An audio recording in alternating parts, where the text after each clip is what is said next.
500 and growing. Podcast. Dedicated to the underdog, cause I see you. Working on your craft, getting strong, cause I see you. Ready to set it off and on, cause I see you. Correcting all that is wrong, cause I see you. I'm your host, Jesus Azteca 500 Sanchez, and we are the 500 and Growing Podcast. And today we have Dorian Ortega. She is a person that is doing F.L.Y radical therapy. First, love yourself is what the acronym F.L.Y represents. And I think that that's really, really important. We'll talk about it. She also has hoh-dohn-x, a group that she'll talk about. And she does poetry. She interlaces poetry into this therapy realm and how she got involved in therapy. So we'll talk about her experience, and I'm really excited to hear her story on how, mental health has been such an important part of her life. It's obviously transformed her to start her business outside of the common outlets of what therapy is or who services therapy. So I'm really excited to hear, Dorian Ortega's story. So everybody, please give a big round of applause for Dorian Ortega.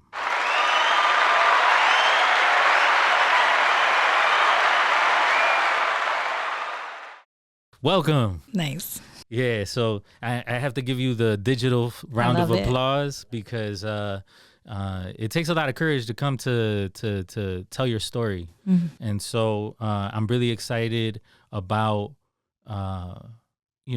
therapy. I think that therapy and just like working on mental health is something that, our community is just like, just suck it up.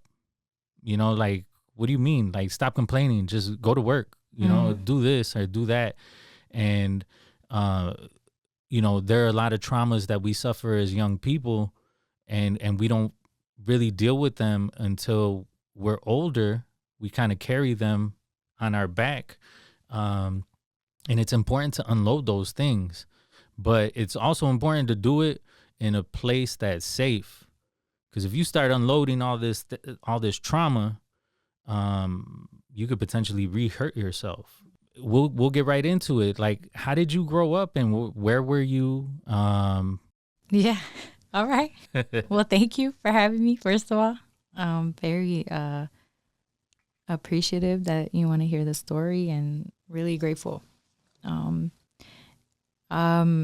So I guess the short of it would be that I was born in Chicago, and my family is Puerto Rican.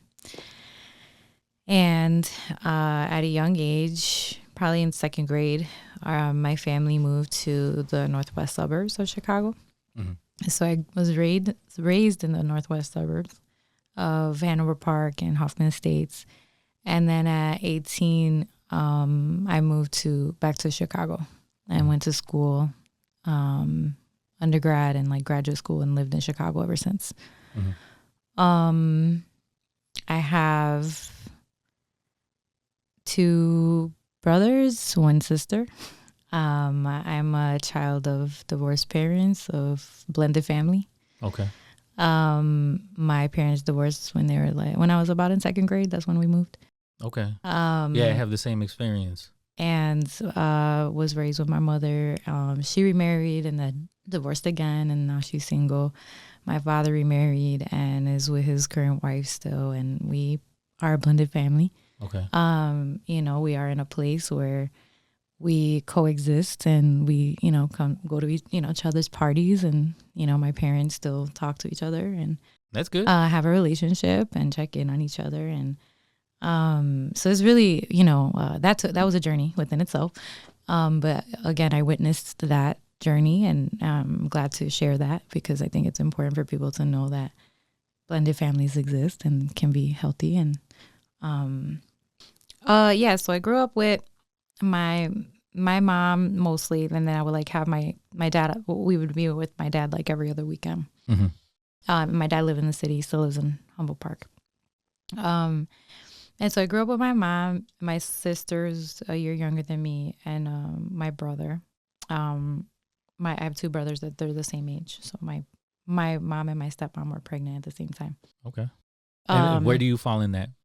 I'm the oldest. Oh, you're the responsible one. I'm the one. You're the one that baby said. You were the one that's like, hey, stop them from doing that. You know, the whole mothering experience was early. But we also were raised by our grandmother. So my great grandmother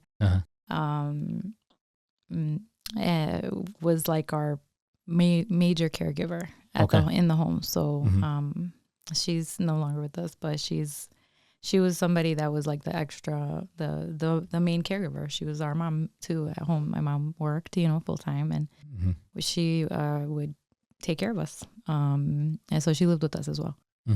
So I grew up with her in the home.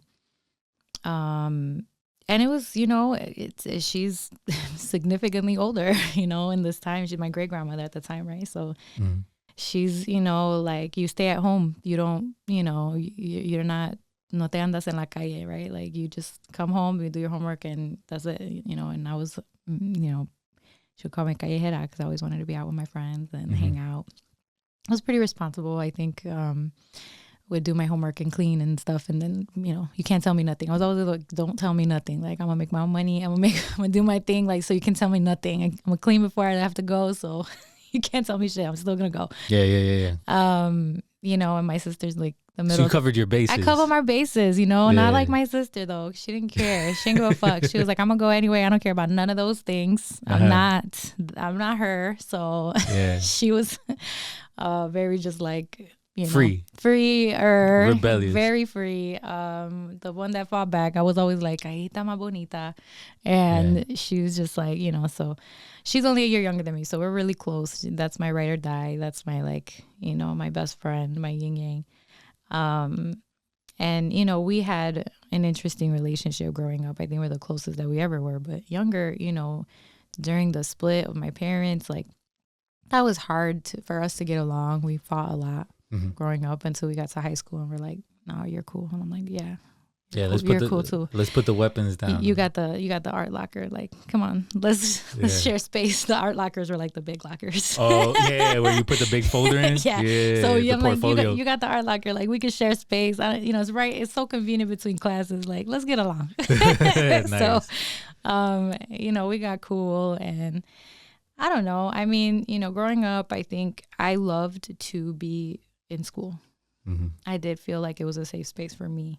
It just felt like a place I didn't have to be responsible for stuff that was just like, I felt confident, like I was valued. It felt like, I would be at school until like the last hour that they would let us out. They'd be like, yo, you gotta go. Yeah, for real.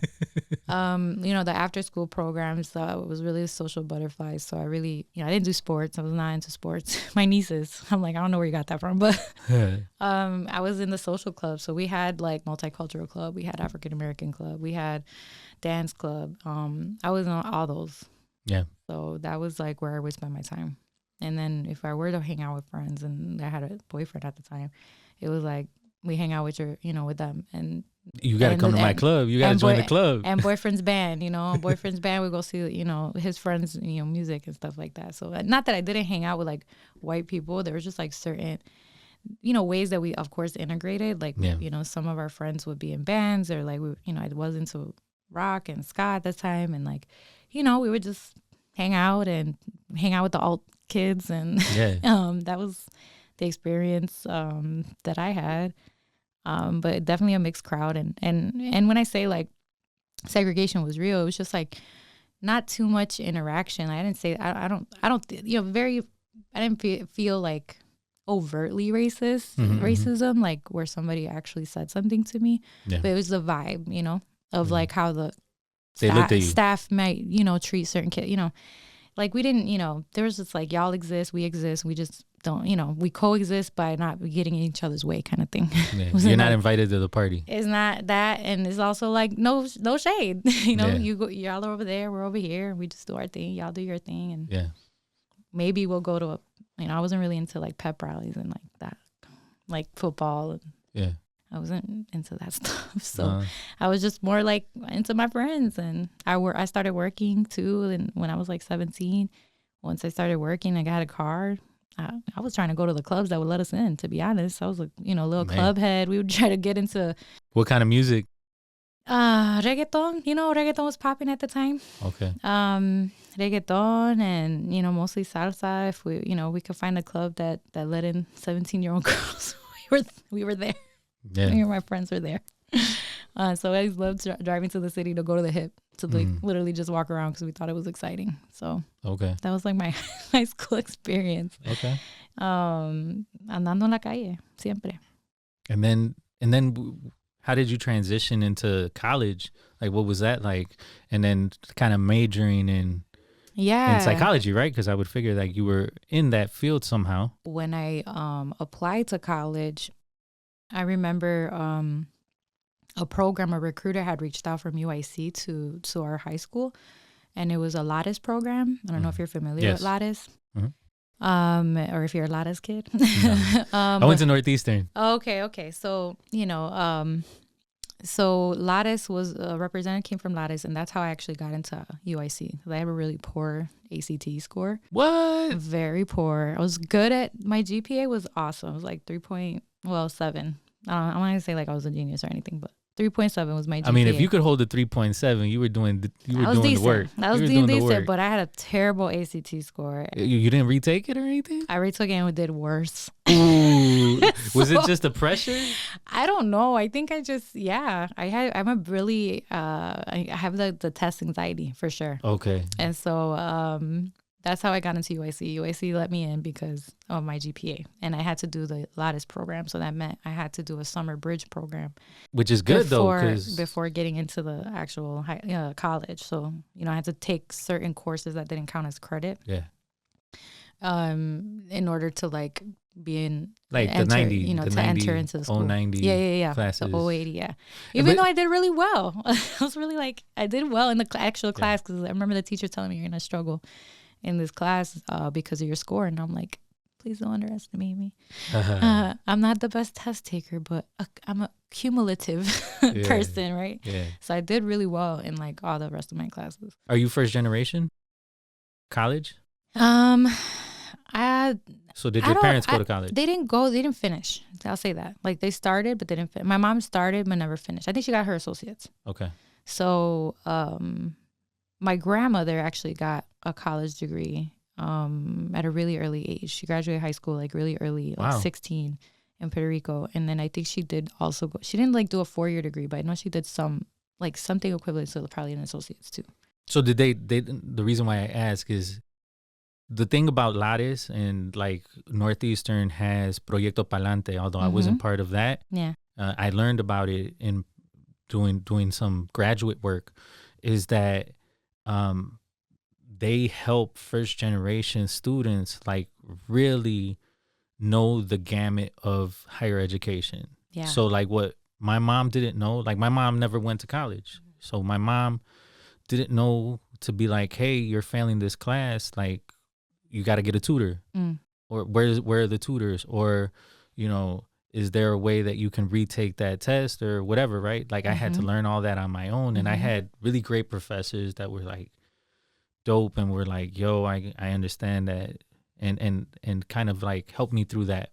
But it definitely helps to have parents that went to college. Well, I mean, to help you navigate that. And Lattice did. Yeah, I don't want to say just because she had the college experience, she helped me navigate it. Like that wasn't the experience. It was very much like Lattice took care of a lot of that experience. Like I was doing all the stuff on my own. Yeah, like note taking. This is how you take notes. This is how you study. Which the high school I took a note taking class, which was super helpful for college. Yeah, that was dope. But like, that bridge program really was helpful, and getting used to the campus life, or like getting exposed, and like they take you on the tour and. Yep. This is the cafe. This is how you get it. That was super helpful. This is fast food. They did. Yeah, that was stuff that my mom and my dad definitely didn't know that wrong. Like, my mom did like beauty school stuff, and she was more into like that experience was, nobody in my family had done the university, right? I guess I'll say that, Another, I think, an uncle of mine, and ended up going to. He did go to UIC actually, but you know, I was really navigating it like on my own with the help of that program, which was an awesome experience. The tutor center, you know, everything about that experience really informed my my like radicalization. Was at UIC, you know, and learning about Puerto Rican independence and like Mexican immigration marches, being a part of like UPRS. I was also like the president at UPRS, también, Union for Puerto Rican Students, which is also a chapter at Northeastern. You know, and being part of like open mics, doing that, it really exposed me. Taking Puerto Rico History 101, like what? There's a Puerto Rican history class. I by default had Latino studies as my minor because it was supposed to be criminal justice, but I got so interested in all the classes that my advisor was just like, just have it as a minor. You're like one class away. Yeah, like, you might as well. You already took the classes. Yeah, yo. I was just like, I want to take all these classes, and so psychology ended up being my major, and then I changed it to Latin American and Latino studies, which was the minor. And just going back to your experience in high school and in elementary school in Hoffman Estates and those suburbs that you were talking about, like you see how those things are missing from the curriculum. And for me, it was like I did not become a straight A student until college. I was the CD student. In college, you get to read the history that was kind of like you were sheltered from, and you eat it up. It's just like, wrong. Like what? Like the Tenochtitlan, like what? Yeah. The Taínos, like what? Yo, you were like eating it up. Yeah. So yeah, I imagine that awakening, you know, that had to have happened with the Lattice program. And I also want to give Northeastern their props as far as like Proyecto Palante. That's right. Those programs are incredible for students to get acclimated and are being threatened into right now. Right? Those programs have been threatened for a long time. To get acclimated into the college experience, because colleges fundamentally they want brown people or people of color to graduate. And what's happening is the schools are feeding the brown people or people of color into the universities, and then they end up falling off because they don't have those supports. Yeah, definitely. And like I said, they're being threatened, you know, and I remember at the time the decrease of funding for Lattice was real, and we did like protesting to kind of keep it funded. And with these affirmative action and kind of like attacks of, you know, at the student level or at the university level, it threatens those kind of programs. And it's like, it's very unfortunate because, you know, even with those supports, there's many people who have a hard time accessing support or receiving support or asking for help. And they've made incredible like bridges for people to like receive a culturally competent experience. Yeah. And to be heard and take space, right? Because, I mean, I think that's one of the things that those programs do is give you the space to be like, hey, this is a university. You need to walk in these hallways and talk to these professors like they're working for you. You know what I'm saying? And so, you know, don't shy away from being who you are in these spaces. And that's one of the things that's really positive for college experience in general. Yeah, man. Yeah. But UIC also did good work. And we were talking about that in the last episode. Like they had really dope poetry readings. Yeah. Where it was just like, I forgot what it was called. But it was like in the early 90s, like 94, 90, 95, 96, 97. They had a dope poetry spot. So I was able to, so I went and predominantly African-American poetry reading. But like this group called Still Black Season, shout out to 720, Tony Collins. That's an incredible poet. Like I worked at Walden Books. I worked with his sister. His sister introduced me to him. And then he was like, yo, you got to come to UIC to this poetry reading. It's the hot shit. So I was like, all right, let me go. And so I became, he had a group called Still Black Seas. And Still Black Seas was like, there were three poets, and they were like incredible poets. So I was like the Still Brown Sea of the Still Black Seas. Yes. They always like included me, and I was able to go to like, there was a poetry reading called Some Like It Black to Random. Random was an incredible poetry reading where it was like Mirage, which is from Philly. He's from Philly and he came to Chicago for a while. He ran the poetry reading where he would remember your name and he'd be like, yo, you're on the list? Okay. And then he would go around and just be like, in between acts, he would freestyle and just be like, yo, yo, yo. And it's like that. And it's, we coming with the checkers and here we go. Let's pass it to my man, Azteca. And so I would be in the middle of trying to go to the washroom line. And then you had to like do it right there, dude. Like right there. In the moment. Like, in the poetry spot, like right there in the line to the washroom. And everybody would open up a circle right there. Oh, wow. And then he would start rhyming, blah, blah, blah, blah, blah, blah, blah, and then choose somebody from across the room. So you didn't know when you were going to get called. Oh, wow. So you just had to be ready. But everybody was like heavy hitter, flaming. Like you left that poetry reading like, whew, you know. So those are the experiences that I had at UIC, which was really, really positive. Yeah, we continued that. There was definitely more of poetry, open mics at the Latino Cultural Center. Yeah. And an African American Cultural Center. What were those poetry readings called at the African American Cultural Center? I don't remember. And I was like, as you're saying that, I'm like, damn, I don't remember. But I remember them, always being live and super dope. And during my time there, it's just an interesting experience that I would go to those and notice the notable difference between like the cultural center, the African American Cultural Center. Like UIC is like, right, has different cultural centers. They definitely have like a African American Cultural Center, the Latino Cultural Center, Asian American Cultural Center. So they have all these cultural centers. I guess I say this because the Latino Cultural Center is its own building. You've been there, right? It has a beautiful mural, right? With the flags. It's beautiful. It's basically its own, like it's its own building, right? It has bathrooms, right? It's its own space. So at the time, I'm not sure now, but the African American Cultural Center was like a room in a building.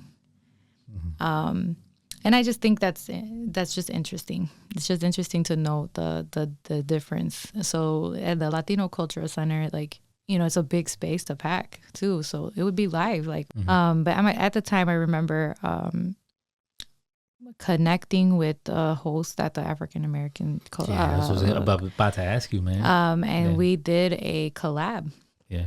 And we had, we co-hosted together. And that experience was, I think, one of the first, from what I understood, because somebody reached out later to me to write about that experience. Okay. Like this was history. Like, I think so. I didn't think they're so, like, it's like across the quad is the African American Cultural Center. Yeah. So like the fact that didn't happen is just like interesting. But that's Chicago, man. Right? That night was beautiful. I mean, it was packed in there. People were still trying to get inside. But in the room,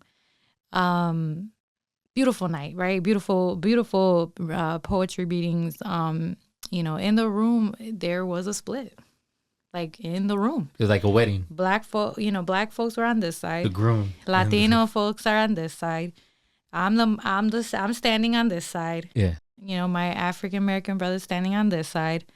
And we did it. I mean, we did the thing, and it was beautiful. Like it still happened in the room, yeah. The split. Yeah. And someone later, who would come to some of the UPRS meetings, I'm sorry, I forget his name, but he wrote about this experience, and he did a thesis, I think, on this experience of discussing, the Black and brown segregation, and talked about that. And apparently it had been one of the first times that has ever happened. I don't know if it's happened again since, but pivotal, like, notable thing of, like, the way that even, you know, within these spaces, within Black and brown spaces, the resource distribution is notable. Yeah. Like just seeing how small this African American Cultural Center was, and every single time I would go to their poetry open mics, was always packed, always lit, always a good time. Just like how small it was compared to this whole cultural center is just like some of the things that have informed the idea of radicalization is like, even when we are uplifting Black and brown people and we are doing this work together, there's like a hierarchy. Still something about who gets resources and who gets to do this and who has marks. You know, that still happens. And who has political power. And yeah, man, it's I never thought about that. And I because I never went to UIC, I would go to the African American open mic. Yeah. Right. And it was that room. It was a room. Yeah. Up on the second floor of like this building that was dreary. And I mean, all the buildings were dreary, but yeah. But you had the what was it? The Latino Cultural Center. The Latino Cultural Center that had all the flags and the guy in the middle. Huge like, space. Yeah, everybody. Yeah. Yeah, so I can see the difference. Oh, with the whole last computer lab in the basement, actually, right? There was a whole computer lab in the basement. Yeah. Yeah, man. So just, you know, it's beautiful, right? Mm-hmm. And you know, these other things are also need to be part of the conversation. But it's a microcosm of Chicago. You know, typically what has happened is you have somebody in power, and we're like the Black and brown community in Chicago is like lions in a den, and they put a big piece of food in the middle of it, and they're like, who's gonna eat it? It was really important for me at the time to like get these communities to like work together and to like get to know each other. I was just like, yo, how dope are you gonna be if Maria and Laquan are like real friends? But there was always like this like pre-programmed like, I don't know, man, I don't trust that person. I don't know, man, I don't trust that person. That you had to like, it was hard to break through that, you know, where you were just like, dang, you guys would be way more powerful if you were together than apart. You know what I'm saying? Yeah. And then the other thing is like, call your people out too when things are being said that aren't the right thing, right? Like if somebody's going out the pocket and saying some craziness, you're part of the community of that person. You got to be like, yo, that's not cool that you're saying that, man. Yeah. And so those were all the dynamics. Yeah, I mean, segregation is definitely like this complex thing that happens. It's like psychological, like that impacts your psyche, right? Like that informs the things that you think about. Like, thank you for sharing that, because yeah, the Northside experience has those like segregation-esque like vibes in different pockets of the city. But then it's like, you know, if it is more notable, like, and the experience is very, very different. Like culturally, you know, your environment informs a lot of these things. And I think that's what's fascinating about psychology is that, you know, understanding that in the context that the academia gives you, right? Like learning this history in the academic sense and like experiencing it firsthand. It's like what informs this work is understanding that, you know, as much as we need to come together, we have to also understand what is keeping us apart, what continues to keep us apart, you know, and a lot of that is the systemic, you know, oppression, the way that people in power have benefited from Black and brown people being separate. For sure. And not working together and hating each other and all that. Like anti-Blackness and anti-immigrant sentiments are like one of the biggest reasons why we tend to, right, like fall out. And so what is something that I think has been beautiful to witness and understand also in history is when solidarity movements are known, right? And solidarity continues to happen in communities like is very inspiring, and it's really hopeful to how we can continue to break that, you know, cycle of like this is just how it is type of stuff. The status quo. Did you ever have a moment in your life where you had to stand up for yourself when you were a young child?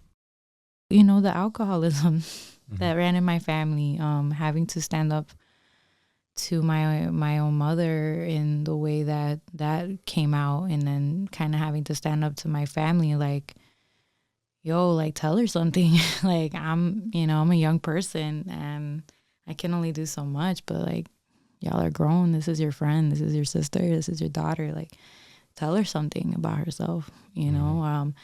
The same thing for my father. My father was a recovering person, but also had a very difficult temper. And that was something that also was something I had to stand up to him.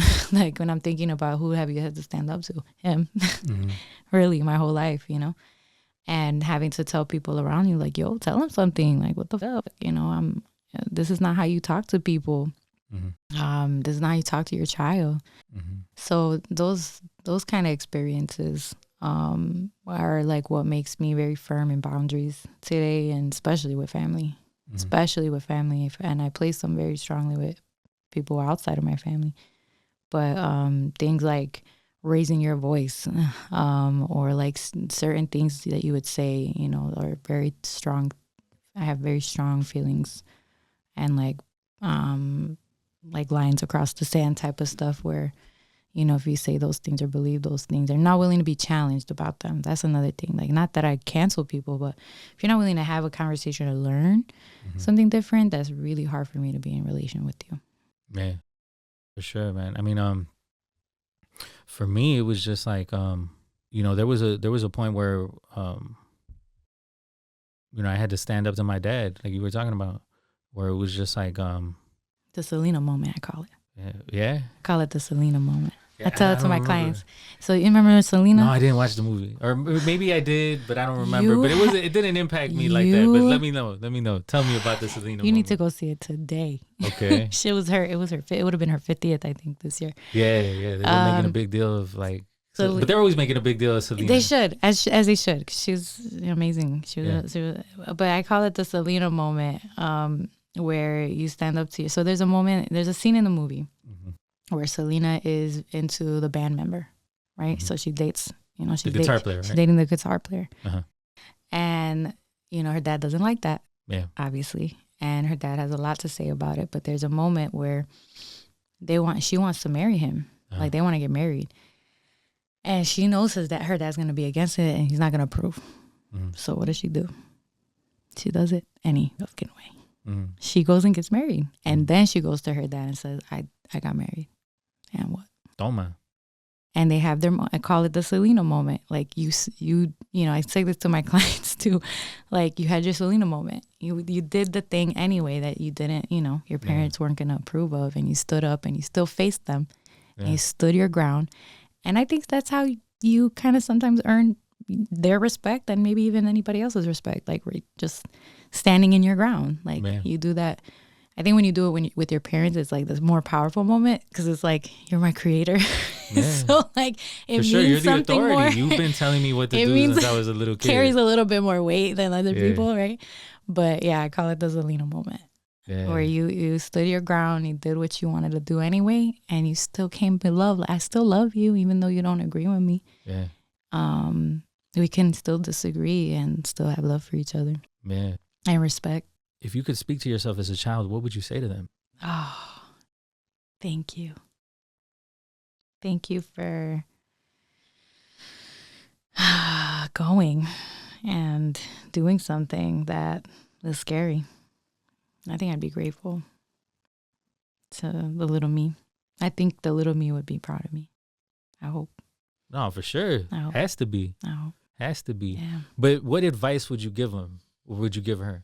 Like, what advice? What would you I tell her? Like, there had to have been hardships that you went through where you were just like, love yourself. I mean, I looked at your website. And that's your website, that's the first thing it says, F.L.Y. First love yourself. First love yourself. And that's what I tell people all the time. I'm just like, yo, you can't fix nobody. The only person you can fix is yourself. And you can't get that validation from outside of you. I mean, Yeah. If you try to buy furniture and make that feel good, there's only so much furniture you can buy. Mm-hmm. If you want to take drugs and you want to take those drugs to make yourself feel good about yourself, so there's much. almost before you OD, Mm-hmm. right? And so you have to come to terms with yourself and love yourself for you to be able to love other people. And so that was impactful, because when I went to the website, before you can even do anything, you have to click through that menu, right? That banner that says, So what would you say to yourself as a young child? Yeah, I would just, that's something I would say, like, keep loving yourself, because, that's, ain't nobody gonna love you like you love you. Mm-hmm. That's what I would say, because that's what I have learned. Nobody's gonna love you like you love you. Mm-hmm. And you know you the best. Mm-hmm. You know how you want to be loved. You know what you need to do to love yourself or to feel that.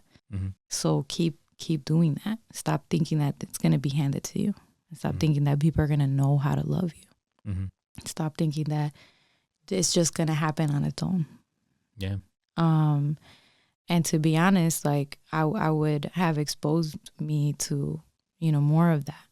And to me, when you think about having kids and like having a child, that's something that I wish maybe was told to me more from my caregivers, to love myself, that I'm beautiful the way I am, not like suck in your stomach, like stand up straight, or like, no, not like, comments about your weight or comments about your color, because my skin color was a thing. And being somebody who was a little darker complected to everybody else in the family was a thing. I'll abide by that. The like, colorism, right? I am. But it didn't come without comments, and nasty ones. That's how I learned about the anti-blackness in my family. Yeah. Was when they said it to me. Yeah. And they made me feel like I was ish because of how I looked and how I needed to stay away from the sun and all those kind of things, right? And what people looked like with that type of hair, and like, why is your hair like, annoying with my hair, or being frustrated with getting too dark, or like comments like that, and from my family. I didn't get it from anybody else, so like being bullied for something like that was like ridiculous. Yeah. And so growing up, I had a complex about like my skin color. I would literally stay away from the sun, and I would literally try to like not be too dark. And it was ridiculous. At some point, I was like, "This is dumb. I look good. I love this, and everybody's hating. Everybody want to look like this in the winter. How does this make sense?" And I'm like, and I remember somebody told me like, "Oh, your legs are brown too." The fuck?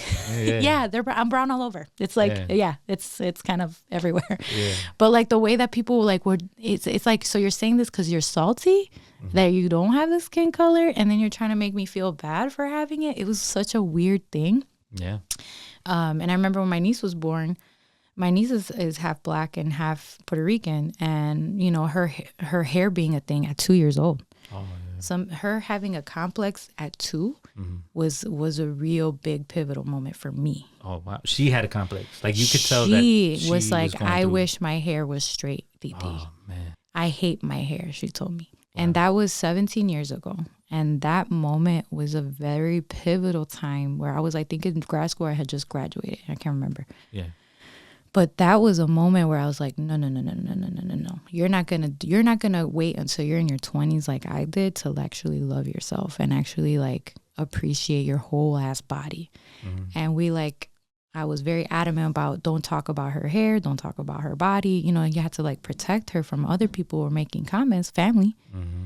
And then expose her to like, hair with, dolls with colored hair or curly hair, and books like, oh, my hair is beautiful. Like, thank God for authors like that. Like my hair, I think there's a book like, I Love My Hair, and it's like about all these different hair colors, skin color, very like beautiful movement that happened about 17 years ago of like all these like burst of wave of like colored hair, textured hair, like becoming part of like mainstream culture. Was like, she's 17 now and she's very confident. She's very confident. Yeah, you did. It be throwing me off. I'm glad that you. And the way she talks about herself, I'm like, oh my God. I was like, I still struggle to talk like you know. Yeah. So it's something about that was like, wow, I wish somebody would have, you know, kind of did that for me. I think your teacher did a little bit. He that did. Teacher, that one you shouted out. Yeah. Orad, mad love. Orad was, you know, he did it in a different level. Like, you know, he wasn't as close, but he was close enough, and he really did. You know, see something. So like, you know, like I said, I'm really grateful for the people who did, because I do have, you know, I feel like I've adopted a lot of moms and dads out there that have seen me and mentored me and have loved me in a way that, you know, I needed. And so I'm really grateful for those people that have found me. I remember I used to like this girl. I forget her. I think it was Maritza. But she was like a light-skinned Mexican. And I remember being like, I'm going to ask her out. And I asked her out. And I don't remember what happened, but I know that I left being like, damn, she doesn't want to date me because of how, like, my skin color. That's some wild ass shit. I had somebody tell me they didn't want to date me because I was Puerto Rican. Damn. They're like, no. Or I couldn't meet the parents because they're like, the parents said, oh, she's Puerto Rican. No, don't bring her. Damn. Guess we're not gonna be together anymore. Guess it's over. Yeah, but then that's when you get that self-respect, and you just like, man, well, fuck you then. Yeah, I'll see you later. Yeah, for sure. No, for sure. Yeah, and the nuances of Puerto Rican psychology is also something that's interesting. So, okay. Well, I mean, I think that you have all types of roots, right? You have the African root, you have the Taino root, you have the Spanish root, the Italian root. Most Latinx people do, right? You know, like everybody identifies as a Latinx person. The slave trade, when we think about the slave trade, the history of the slave trade, it went to the Caribbean first. It went to Latin America first. So there's a lot of African and, you know, the indigenous people, if they're still, you know, exist, you know, but the intentional wipeout of indigenous people in their culture and then, you know, the Spaniards, you know, so, or the Italians or what, I think they call the Latinx the rainbow race, right? Mm-hmm. Because we're a mix of everybody, like in the world. We literally look like everyone. The one thing about Puerto Rican culture in general is that you can't hide from it. Mm-hmm. The Mexicans hide from it sometimes, right? Like there are people who don't want to acknowledge the fact that there's African blood in us. Yeah, there is a specific region in Mexico, right? You know, yeah, Veracruz, right? That is Afro. Yeah, es puro Afro. Pero no, that's real. I think some cultures, again, anti-blackness in general is a global issue. Mm-hmm. It is a global issue. There's a very nasty global issue with identifying as black or associating with black, and there's a very much like pro-whiteness with, like, again, that's very global. You see it, you know, even in parts of Africa where the skin bleaching and, you know, looking lighter and, you know, certain people in Asia, you know, wearing umbrellas to not get any sun is a very much class issue across the globe, right? The darker you are, the likelihood that you are a farm worker or a laborer and you're like a lower class is an issue across, you know, so it's all this trickles down in our own, you know, cultures too, you know.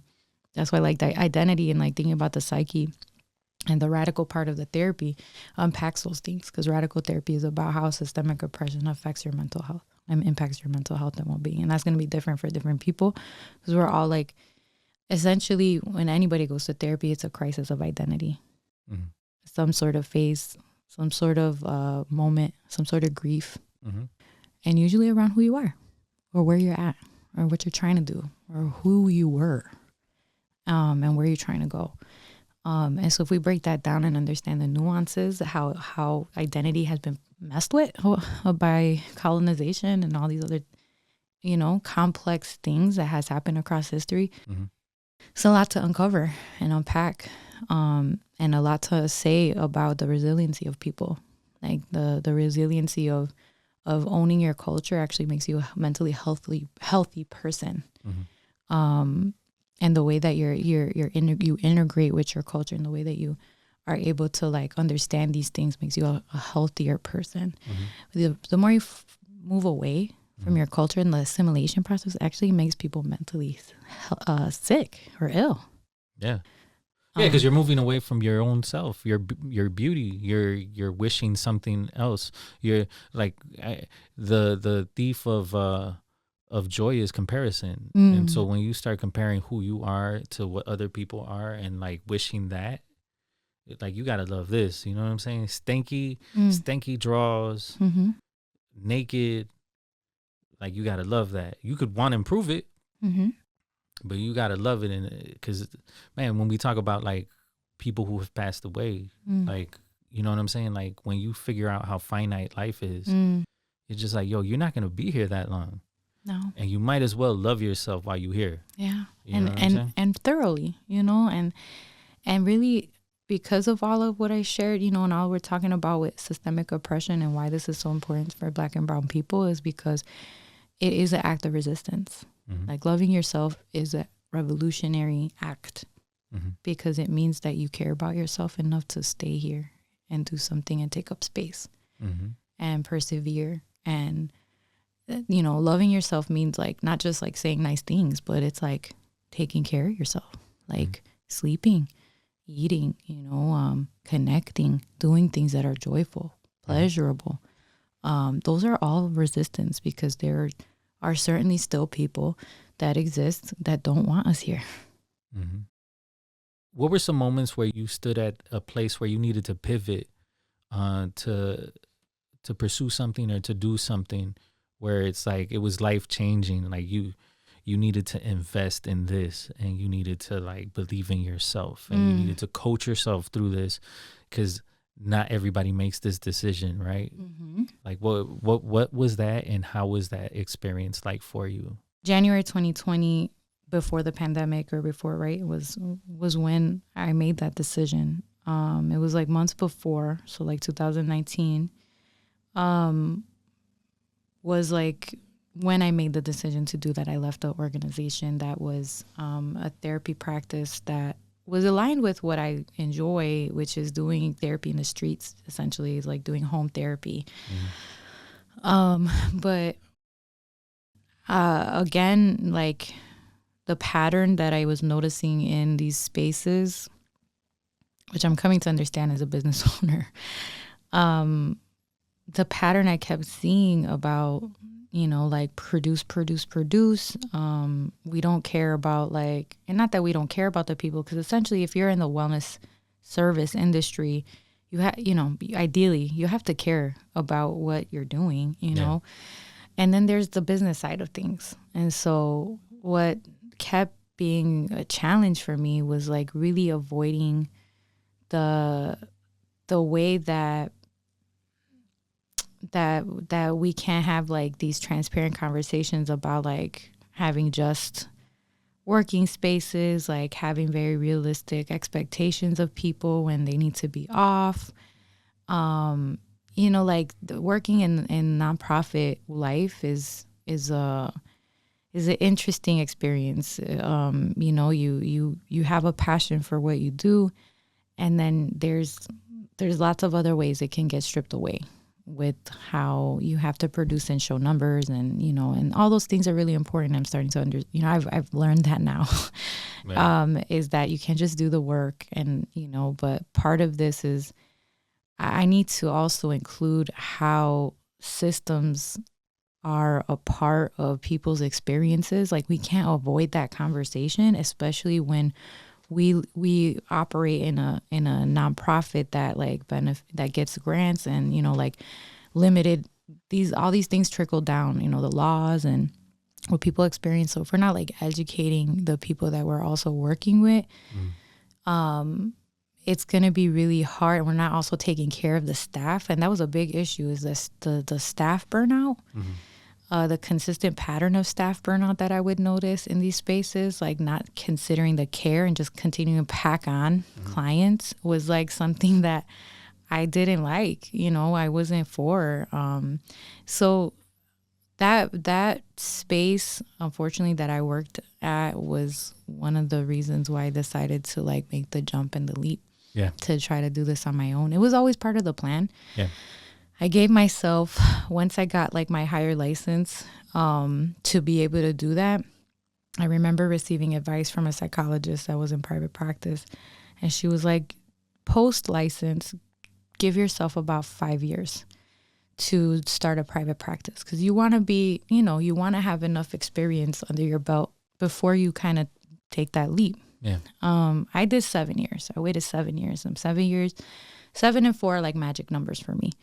So I waited 7 years before I actually made the leap, because I wanted to have even more experience, before I decided to do something like that. Yeah. But in 2018, I think it's important because post Trump becoming president, I think a lot of things shifted culturally and obviously, right? A lot of things, there was a shift, right? And then people, I think, especially like the people I was around were like very pissed and, felt like they had to act fast.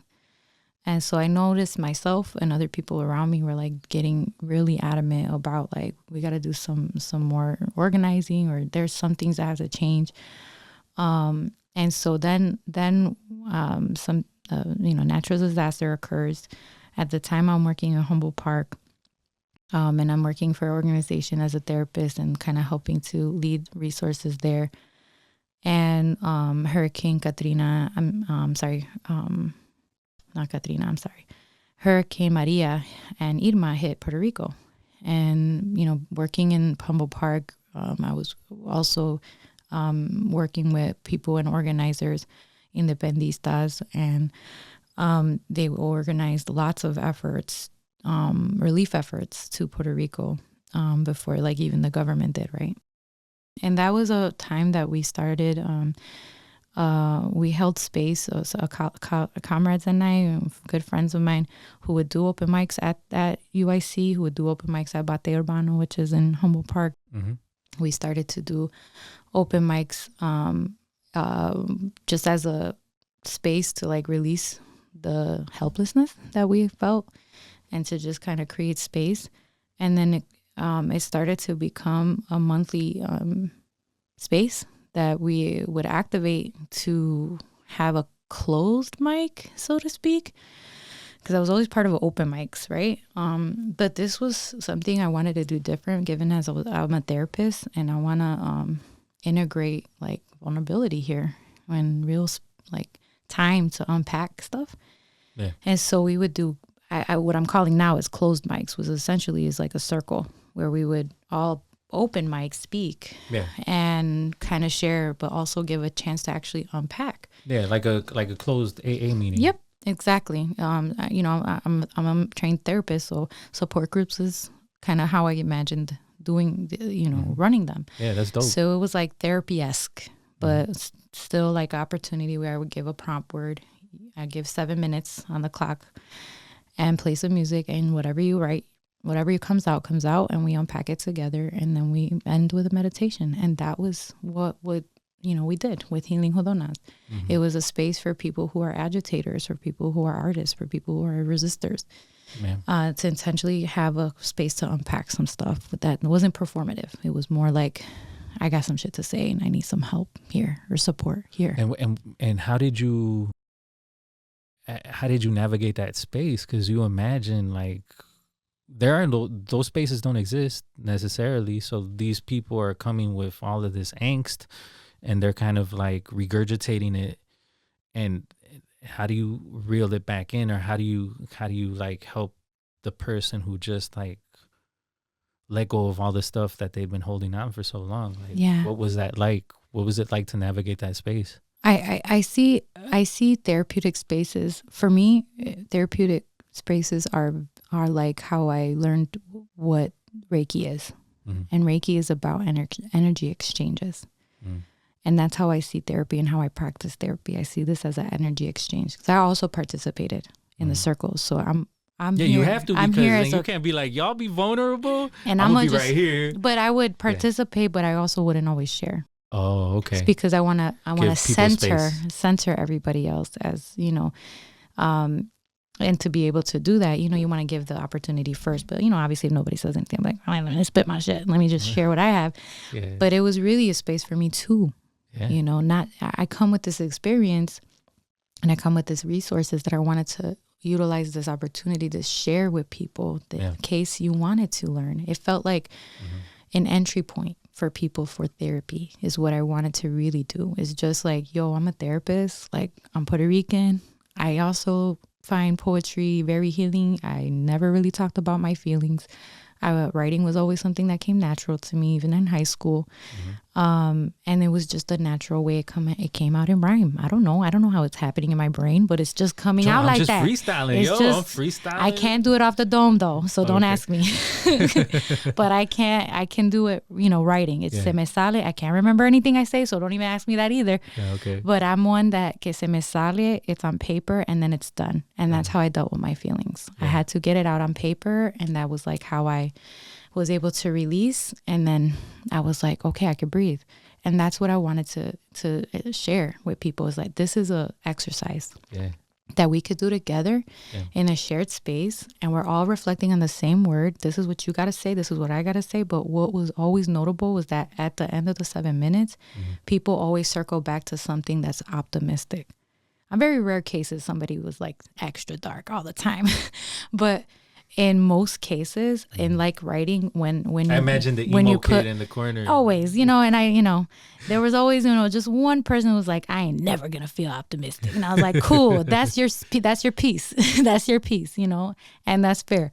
But most of the time, and what I experienced as well, was that when you're starting with the real, and then you're kind of ending with like, well, actually, this is like a little lighter. And something about that, doing it in collective space, that we're all doing this together, and then able to share it out, was very beautiful, and has continued to inspire like what collective healing is about. And leading that just felt like, it can't, I ain't gonna lie, like after every session, it does take energy out of you, but it's also so fulfilling. It's also such a fulfilling thing to do, to be a part of, and to also like share resources with people that are curious. And that's what really started it in 2018, doing those monthly in different in spaces. It's like urban theater, which was what Bate Urbano was. Shout out to Bate Urbano because they've been mentioned several times on the podcast, and they did incredible work. And those people are still around. That was a youth-run space, by the way. Yes. Youth-run. No adults ran it. They were self-funded. Yeah. They, had to take care of that space. It was youth-led. So shout out to them, because they did some really good work in the neighborhood, and provided that space to take up space. Yeah, for young people. And they did incredible work, and many people like me who are exposed to that, have been, able to do what we're able to do, I think. And now it's Urban Theater Company, and Urban Theater Company has passed on that, telling stories of our people. And so they hosted us. Yeah. They let us take up space there for free. At Urban Theater Company, shout out. Because Gwen La Roca is a comedian, and she had Mi Casa es Tu Casa there, and we went to go see it at that space, and it was dope. So shout out to these places that give us a voice. Yeah, and let us hold space. And so it was, being in creative arts and like being exposed to theater, being exposed to art and artists was always something that felt like mental health. If we're gonna have this conversation with my people. If psychology is going to be, talked about with my people needed to come different. You can't just like say it like this. We have to have a different entry point of like this mental health conversation, because we're not just going to be super quick to just talk about our feelings. So this for me was like, okay, this could be one way, because not everybody's talkers. And this was a way to kind of just like share an exercise with people. But to be honest with you, Jesus, when I became a therapist and I started working in a Latino mental health, it was always like Latino and Latinx people and Black folks who I've really always like worked with. And so whenever, and this is 10 years, this is now 11 years. So at that time, like, I don't think mental health was as popular, but I wasn't the only like therapists of color at the time. There was certainly many therapists of color already doing this work since the 70s. Like, it's like radical therapy is not super new. You know, it's definitely something that's been around since like the 80s. You know, and shoulders. There are prominent Black psychologists and Latinx psychologists that have definitely like pioneered this field. So you know, shout out to them as well, because you know without that you know there's the ways that you carry it on. And so I just want to share that when I've practiced, you know, majority of the people that I've seen that have gone to therapy for the first time, I hardly have had any issues with people opening up. Hardly. Like, it was usually like people like, all right, cool, let's see what's up. And, you know, it wasn't really like hard to get the community to open up about their mental health feelings once they felt like safe. They could see themselves in the room. Yeah. They were like, as soon as they walked in, you know, I would have my cute little decorations, you know, little figuritas, like my flags and stuff. You know, you walk in and you felt like, all right, cool, like ready. I'm not the other. You know, and so that's been my experience, and it's been a lovely experience to be a part of. I learned just as much from people that I work with that I think that, you know, maybe they learn from me, and I really try to give people, I call myself like, I'm a trained counselor, but I act like a social worker because I like to give people resources. I was always told that by my mentors, like, you're supposed to just sit and listen. I'm like, my people need stuff. Yeah. They need stuff. I'm not going to be quiet if I know about this. I'm going to share it. So I would always mix the listening with like, well, actually, let me tell you about this resource right here. That's actually like, you know, and I remember that always being like frowned upon. Like, you're supposed to just listen. And I'm like, I can't just listen. Yeah. And that's, you know, something I tell my clients, like, there's going to be things that I, you know, if it's okay, I would like to share with you. Now I'm more understanding of like, if you want this, let me share with you. I want to give you the option to like say no to me. And, you know, some people don't want resources, and they're there to just be heard. Yeah. And that's like, as I evolve in therapy and try to understand people's needs, the consent piece has always been really important. Like, is this okay for me to share with you?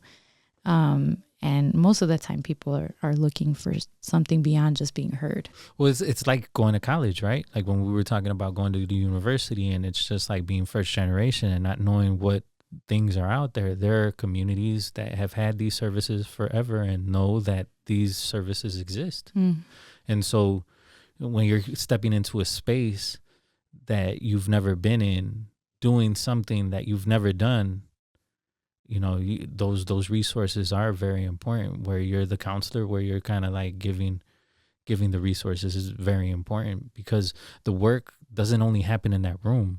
It has to happen when you're walking around and looking at yourself. And I only got an hour with you, right? We only got an hour. So I like try to make the most of it as much as I can with the people I work with, given the understanding that of systemic oppression. Like, those are the things that inform what, not to say like I think that you might need, but if I know something that you might not know, knowledge is power, you know, and I truly believe that that's a therapeutic experience. You getting that power is knowing, being, you know, educated on certain things, or knowing about this or that. And what has it been like to run the business? You know, like, you were talking about the business aspect of it, where it's just like the grants, the requirements of data. Yeah. Like, what is it like to be this, like, let's change the world, and then all of a sudden you have bills and you got to figure out how you're going to make this work. By the grace of God, we pay the bills. No, you know, I think after now, I feel like I should know better after 4 years, right, of doing this. But running a business, I think, is very like also like a, you know, very cycle breaking kind of thing. I don't know if a woman in my family has owned a business before, but I know that in Humboldt Park, I've had my grandfather, I think, owned a business, like a little grocery store. So like owning a business was just something that, like, I don't know, I didn't really think that was attainable. Like, you could do that, like, and then actually like flourish. Sustain yourself flourish is like, I struggle with saying flourish, but I feel like sustaining. We're sustaining. Okay, yeah. Just keeping it we're afloat. staying afloat and sustaining. But seriously, I think like the leap of faith was like, why not? I think I was a little too confident in the beginning of like, if these people could do it, then I could do it too. You know, like I remember going to a conference, and I remember this one person, this white psychologist, was giving out free consultations for owning a private practice. And I was like, let me just go.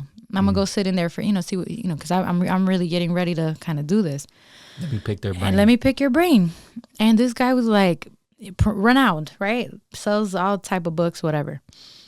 And he's like, you just need a room and a computer and 2 chairs. You're like, I already knew that. I was like, okay, sure, that's it. And he's like, yeah, you want to get your license together and all that stuff. And I was just like, I could do this. So like, if you guys are out here doing this and making stupid money, like I could do this. Let me just try. So I actually started at the Urban Theater seeing a few clients, like 1 or 2. And I was just like, let me just start seeing like people out of pocket, $60, $40. Like, if you got it, like cool. If you want to exchange it for something else. Some people like fed me and stuff, which was cool. Nice. But I was like, I'll go to your crib. Like, I'll meet you at your crib, or I'll meet you at Urban Theater Company. So they let me, also use it for a few clients. And I started to build a little caseload. And, I started with 1. And then I had 3, and then I had business cards, and then I was, messing with the theater people. A project came up at another theater, Free Street Theater, where mental health, and again, this is during the pandemic, so people are trying to figure stuff out. So I started. Man, that was a very uncertain time. Everybody was freaking out. Started doing this, kind of going ham. Like people are freaking out, and I'm a therapist that just went private, and. They had to deal with their kids too. People had to deal with their kids. People had to deal with their husbands or their wives, and people at home. And then I'm here doing virtual therapy with people, starting groups. Doing virtual therapy, poetry circle series. I did like an identity group. I started just pushing stuff and getting myself out there, trying to like build this up and do talks and speaking engagements, and people were interviewing me and stuff. And it was really cool. The support from community was really incredible, to be honest. And it felt like I was getting hyped up, and I got confident and really started to see like checks come in, and like then I started doing the insurance thing. I was doing everything by myself. Now we have a biller, but I was applying to the Blue Cross Blue Shield. I was doing all the applications myself, following up with insurances myself, doing my notes, still having to bill claims. How did you have a life? That sounds Luckily, intense, I was single, and no, I wasn't single at the time. I was at home. We were at home. What else? ¿Qué más? I was at home, right? What else was I going to do but start a business now, right? This was, again, January 2020. But before that, before March, which is when we had the pandemic call out, was like, I have to, like, I decided to do this with a little bit of money in my pocket to like try to figure out how I'm going to actually sustain myself. If it doesn't work out, I gave myself like 1 month rent to like, if I can make it next month, I'll make it to next month, and then figure out if I have to go find a job. But if this doesn't pan out, Joe, I gotta bail. If this doesn't pan out, like, but it's dope that you got to that space that we were talking about at the beginning of the conversation, right? Where it's like, you're like teeter-tottering. You're like, damn, do I believe in myself? Do I take this risk? Like, yo, if I take this risk, I might fall flat on my face. And I asked around. I did. I did when I'm one that I'm like, try to be calculated. I try not to jump into things too fast. But I did ask around. I'm just like, yo, is this something you would, like, do you think I should do this? I remember just like people just like, the responses I would get were just like, yeah, just do it. You just do it. And I remember like, if it's a voice, I think it like saw some quote on like from Oprah or something. She was like, if you keep hearing that voice, it's not going to stop. It's just going to keep on eating at you, like to tell you to do that thing. And that was like how I felt. I was like, okay, I think I just do it. I think that you already believed in that and you just started seeing those signs. We talked about this with Gwen in the past episode, where it's like you buy a car and you never notice those cars ever in your life. Ever in your life. But then everybody and their mama has that car too. They're driving next to you. They're parking behind you. You're like, yo, everybody has that car. So you already have that in your mind where you're just like, this is what it is. Yeah. And you just hear that whistle come out of like all the noise where you're just like, and it gets louder. You're just like, yo, I'm hearing it. It gets louder. And it's just like, what do I have to lose? At this point, I work pretty hard. I'm pretty much, like, I'll figure it out. Yeah. I've done it in different ways before and I'll figure it out and see what happens. And then that's literally what it's been for the last 4 years. Like, I'll figure it out and see what happens. And I think it's become like a beautiful experience, like full circle experiences. And today even, like meeting up with therapists who wanted to work with me and try and work together to build this practice and learn from each other and support each other is like, I didn't get this far in my dreams, in my visions about any of this. I didn't think any of this would happen. But I think that your frame of mind, even the fact that you're talking about like sharing resources, sharing space, you're talking about growth of the people who you work with. As far as like the way that we've been trained is like, you gotta be assertive. You have to do this. You have to do it on your own. You can't share the resources with other people. Like, you have to be selfish. Like, you have to build your business up. And I think that the way that you're doing it communally is really inspiring. Past guest that we've had, Jessica Juarez, was part of the podcast, and we were talking about practice, and she was like in the space where she was about to jump off and start Kindred, and then start what's the other one called? She already had Praxis. She's already had that for a while. And she was thinking about starting Kindred and like really being a business owner and like providing the services that she saw that were like, yo, I could do this too. And I was like, yo, but what about where you work? And like, are they oppressing you? And she was like, no, as a matter of fact, they're letting me grow. Like, they're letting me do what I need to do. And that's you, right? Because she was working with you at the time. Is that correct? Well, she still does, and she also was at the schools too. Yeah. She was working, but she was leaving the school. She was leaving the school, and we were talking about you without knowing that we were talking about you. Is what I'm saying. And she had really good things to say about you, and was like, man, where I work, because it was like, what about where you work? Do you like where you work or whatever? Okay. She was like, yo, I really like where I work, but I just need to expand my wings, and I need to venture off into this and do this. Because she was like, do I leave my 9 to 5? That was the conversation. Right. And I was like, why don't you just leave your 9 to 5? She was like, well, it's safe. And like, her partner Fausto had already like dedicated the time into doing that work. And she was like kind of teeter-tottering and like didn't know when she was going to do it. But anyway, she was really complimenting the work that she was doing at F.L.Y Radical Therapy. Yeah. And that was the leap that, most of us, I feel like, took in trying to do what we love. Like, honestly, meeting her and meeting, and being in community with Christina, and then meeting, Mimi through her, and like, meeting Naisha, and then just these different folks. It's just like, wow, we've been through it.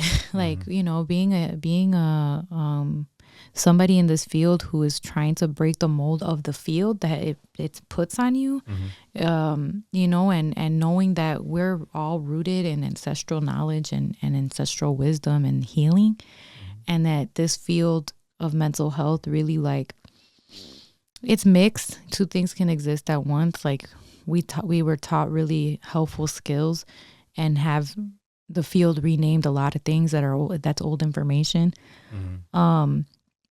But being a part of this, like, it feels like a little bit of a movement, like us coming together and doing this and sharing this out in the creative ways that we do across the city. Like, and then when we come together and we get to share space, it's really lovely. You know, it really is. Like, this is like heart work for sure. Being able to like do what we love but still have to take care of ourselves because we're you know, we can take on, you know, we can take it on. We could do it. You know, I have to stop myself. Speaking of that, like, what's your balance like? Because not only are you running this business and have to worry about the grants, you have to worry about like insurance companies, right? Like you billing, you got to worry about that. Now you have a biller, right? But you have to worry about it still. Yeah. Like it's on you. Yeah. If it falls, it's on you. Yeah. If it succeeds, it's on you. Which is like the responsibility you undertake. But so you have that stress. Yeah. Then you have the stress of like having to process things through people that are very traumatic. And you're just like, you're hearing like, I would imagine some really horrible things. And so how do you release from that? How do you get to a place where you're just like, yo, I need to take care of myself right now. Like I need to meditate. I need to decompress, unplug, and just like feel me because I have everybody else's feelings in my head. Like, what do you do? How do you do that? Yeah. I always want to come back to like the reciprocal relationship. Like it feels like energy transformation, you know, and I think that's a common thing that people worry about therapists is that we're taking on. And the whole idea of the relationship is for it to be an exchange, you know. So when I receive that information, it's like feeling like I have to I'm calculating and transferring it to kind of share back out, and like I'm receiving and it's giving. And so for me, like, because giving is such a like love language for me, it feels like fulfilling. And it's also sad. It's also all the emotions. And it's also like part of this work and part of my understanding is that there is only so much I can do and control. And I'm privileged that somebody thought that I could be someone that could help their situation for the moment. And that this is like I'm a thought partner with them, and that a healing, you know, a heal dealer, and give you different type of ways. And so it's really like a beautiful, like very interesting relationship you have with people. So part of like maintaining and sustaining that I have to take care of myself. Like it's not, I don't have a choice. I can't not take care of myself. Well, you're in the plane, right? And they tell you put your mask on first before you put it on other people. I can't. But the automatic way that I've been taught to not take care of myself and to take on, I actively fight. I have to actively fight against the urge to not take care of myself, if that makes sense. Because it's easy. You know what I mean? Yeah. It's easy to like not do any of those things. It's easy. It's almost like a default naturally to like in my mind and my body doesn't naturally like, even though it does it on its own, it's not something that I have been still to this day, like naturally, like I have to try to do it every day. It's every day. It's every day throughout the day, if that makes sense. That I have to take the time to pause. I have to take the time to pause the phone stuff, right? I have to take the time to breathe. Yeah, when I emailed you, it was like, yo, we're practicing.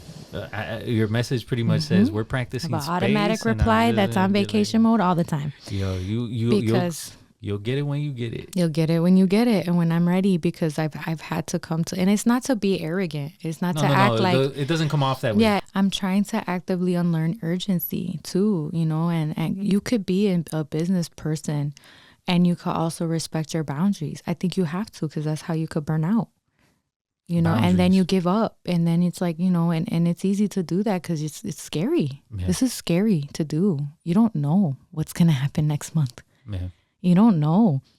Things could change. Things could change every day. Yeah. But it must be exciting as well. It's so exciting. I wouldn't have it any other way. Yeah. I wouldn't have it any other way. I can't go back. I was just saying this to one of the to Mimi today when we were meeting for coffee. You know, I'm like, I was trying to imagine myself going to a 9 to 5. I just can't.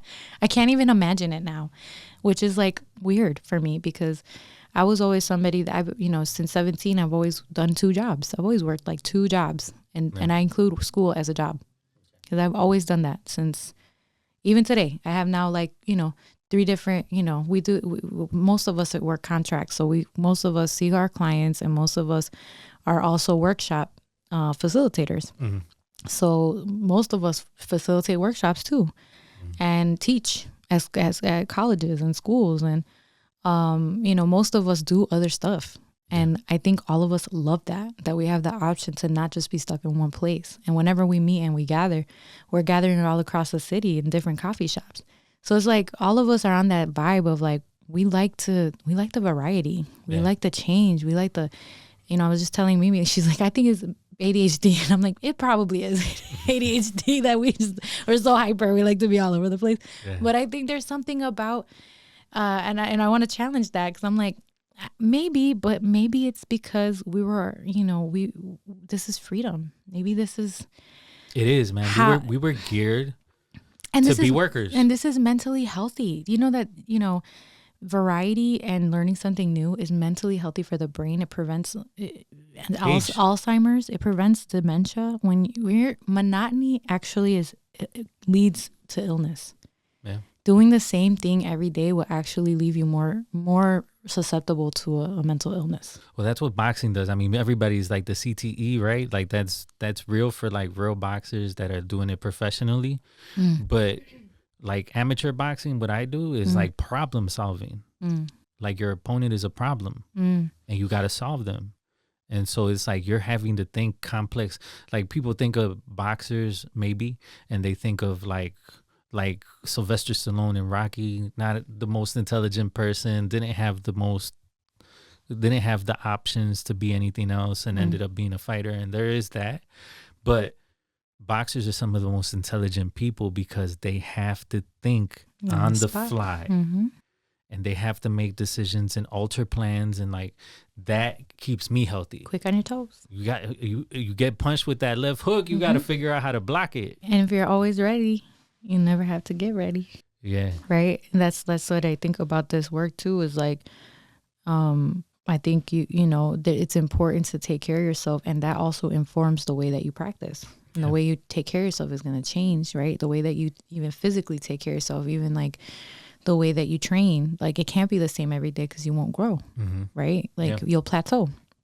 Any workout, right, says that, right? You have to change it up, and healing is just like that. You can't just keep doing the same coping mechanisms all the time. Sometimes they're not always going to work anymore. It's super important to change it up, and learn something new and shift and evolve with the seasons, and love it, and love yourself. Learn to love it and love it. At every step of the way, if you can, to nurture yourself, because that's love. Holding on and attachment. There's certain things that a lot of the philosophy of like Buddhism teaches us about, those things that can be really healthy for us to heal through the traumas that we've gone through. Is that, there's things that are existing in our bodies that we remember from our traumas, and then we have to remember that we've built ourselves up. If you have been able to do that, you've built yourself a community that trusts and loves you. And I think that that's super important, like the chosen family, the chosen friends, like, being intentional about having those like gatherings is super important and helpful for me and my mental health. But like being around people that align with me has been like pivotal. Like that's my medicine. That's the balm for me. Yeah, I mean, Kyrie Irving just had I just ran into like a social media post that was like incredible, yo. Like he has sage in his hand, and he's just like, what you gonna do? I'm paraphrasing, of course. He's like, what you gonna do when you find the right people the people that look after you, the people who care about you, the people who want to see you grow. When the universe gives you everything you want, what's going to be the excuse then? He's like, are you going to do it? Are you going to hold back? And he's like, no fear. No fear. Just do it. Like, once you've grown yourself to the point where it's like that community is there that's building with you and that believes in you and that understands where you're coming from and like values you, then what's holding you back? And it's just like, yo, I'm in that place now.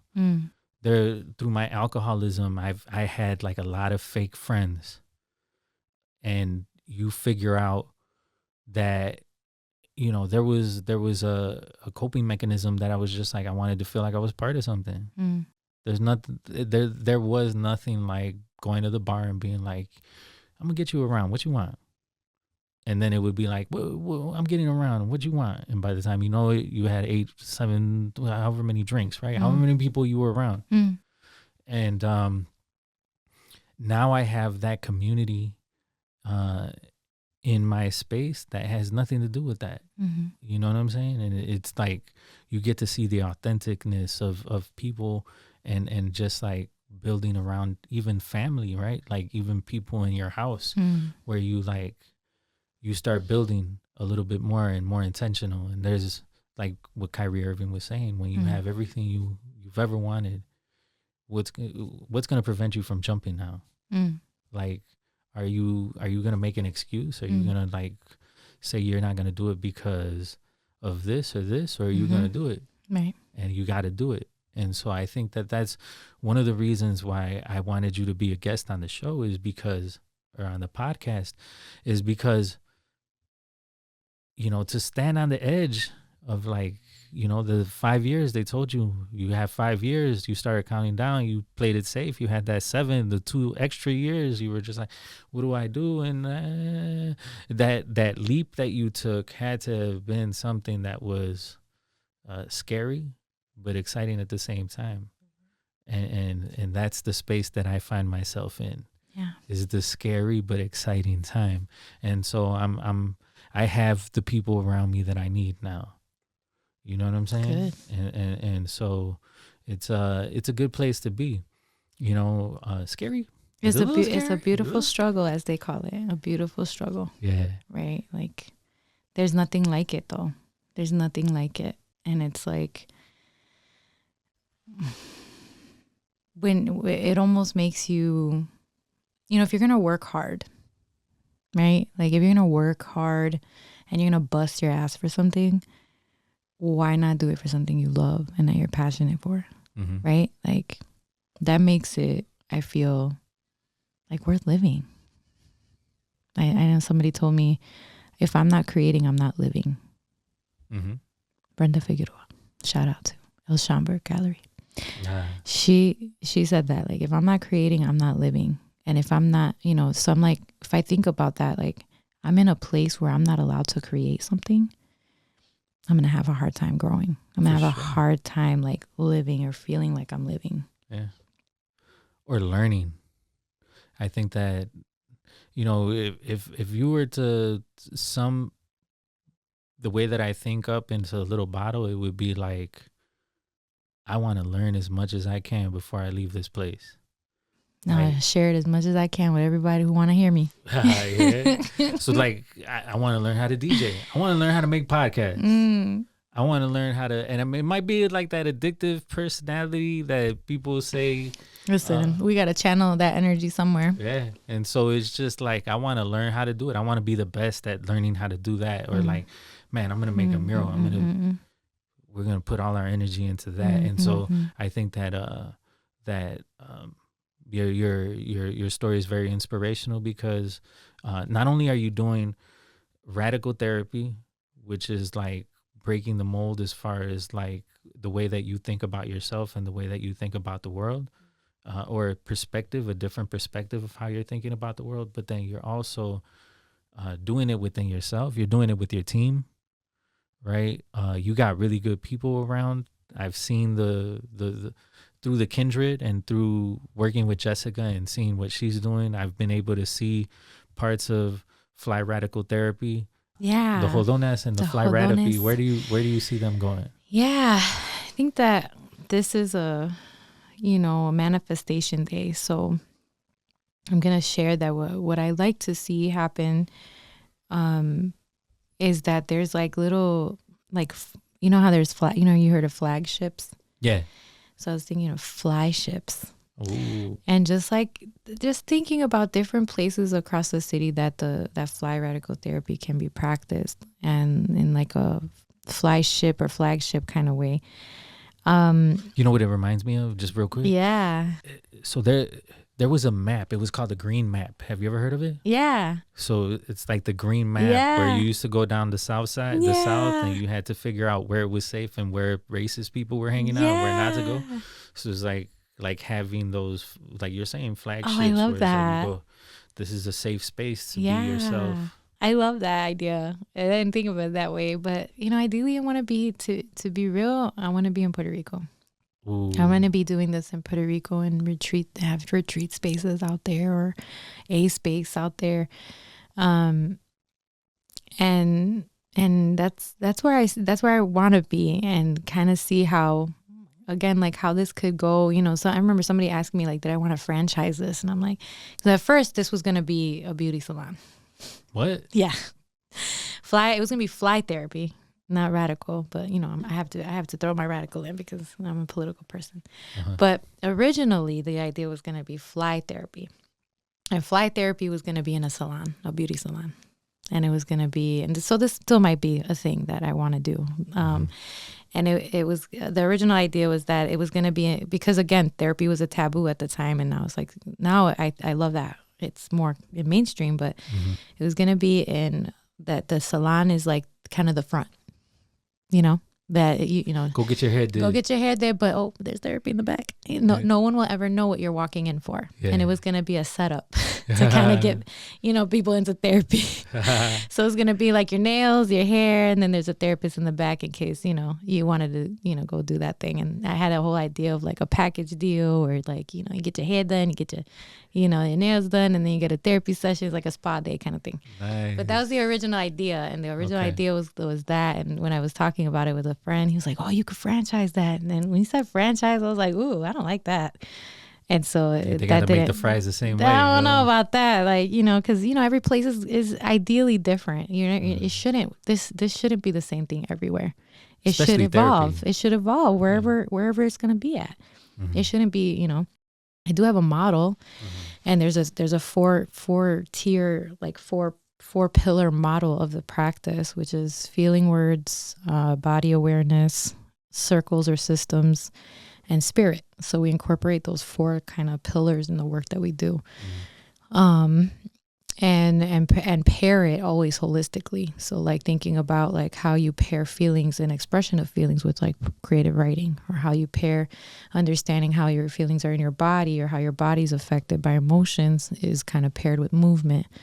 And one thing is that you're taking it to the people by doing it like that, because you're making it attainable. You're making it something that's like, whenever I thought about therapy, I went to therapy because I was adopted. And so my family said I took it hard. I don't remember. My subconscious was like, shut that down, put it over here. Right. And now I've gone to therapy and like kind of decompressed that a little bit. But it's just like, it's like you're going to the doctor to get a procedure. You know what I'm saying? Like, you're like, I'm going to go. But it's like, if you go to the salon, that's like taking it to the people. That's making it digestible. Yeah.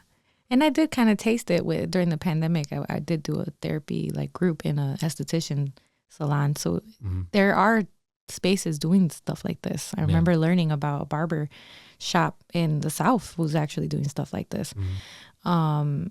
There's a psychologist who's also a hairstylist who's doing psycho hair therapy. So this is like happening now. Okay. This is like, this is kind of like where the field is. It is integrating in all these spaces, because we know what our people aren't going to just go into the clinic and go see it. Because it's intimidating. But if it's in the barber shop, that's kind of cool. Yeah. So I think that there's something happening here where we're creating, people of color who are therapists, who are creatives and artists, are knowing, we know what our people need, and we're trying to create some of those things. And it's beautiful. It's a beautiful time to be doing this work. If there was somebody that wanted to get, like a little kid that wanted to get into therapy or wanted to, like, what advice would, or to be a owner of a therapy, of like a F.L.Y radical therapy place, like what advice would you give them?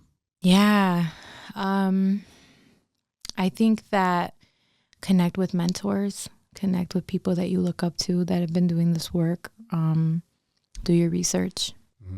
Get your feet wet in the ground, in the field, and network. Get to know people, get to know what people are doing.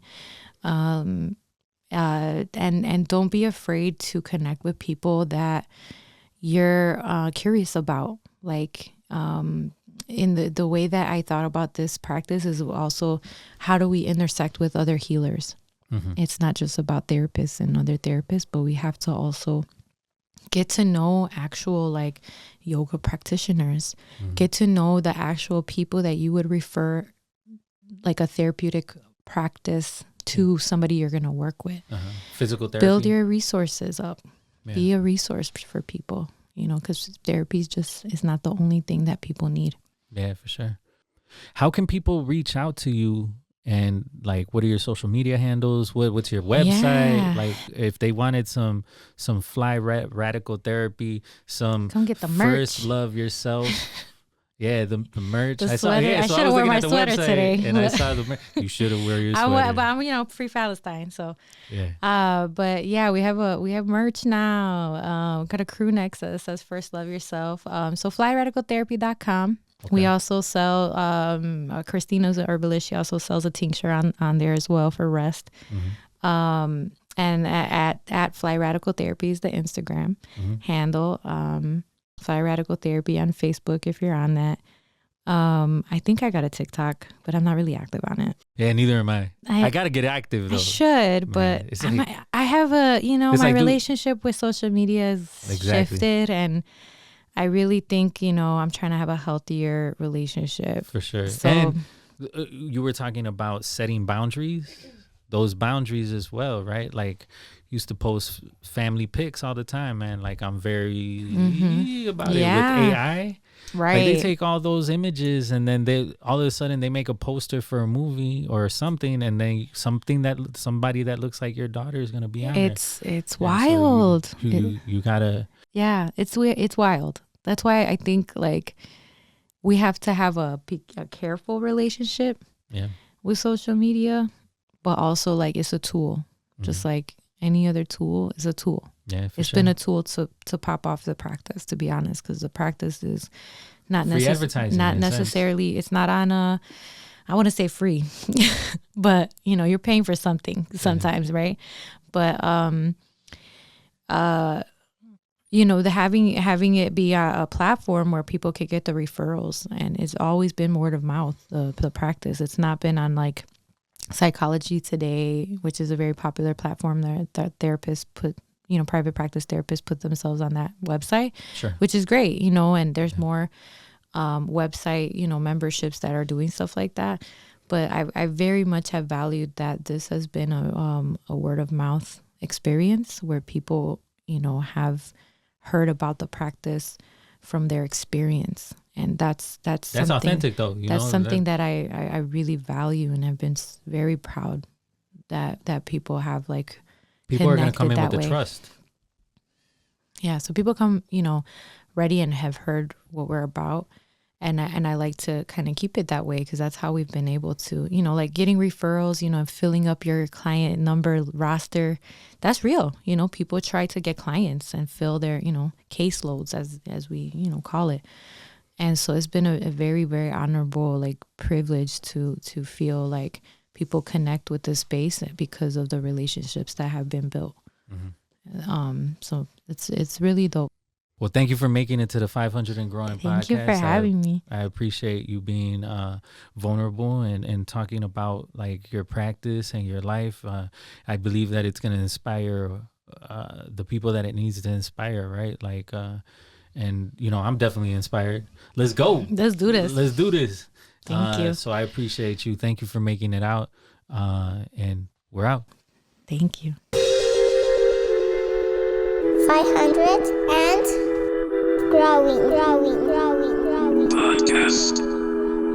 Dedicated to the underdog, cause I see you. Working on your craft, getting strong, cause I see you. Ready to set it off and on, cause I see you. Correcting all that is wrong, cause I see you. Dedicated to your craft, read and study the math. Making goals and taking a stand. Original, so you trailblaze a path. In tune with your inner master plan. Visit 500andgrowing.com for more creative content. Thank you very much for listening to the 500 and Growing podcast. Remember that we have incredible guests that have already featured in episodes in the past. So please go back into the archives and listen to their inspirational stories.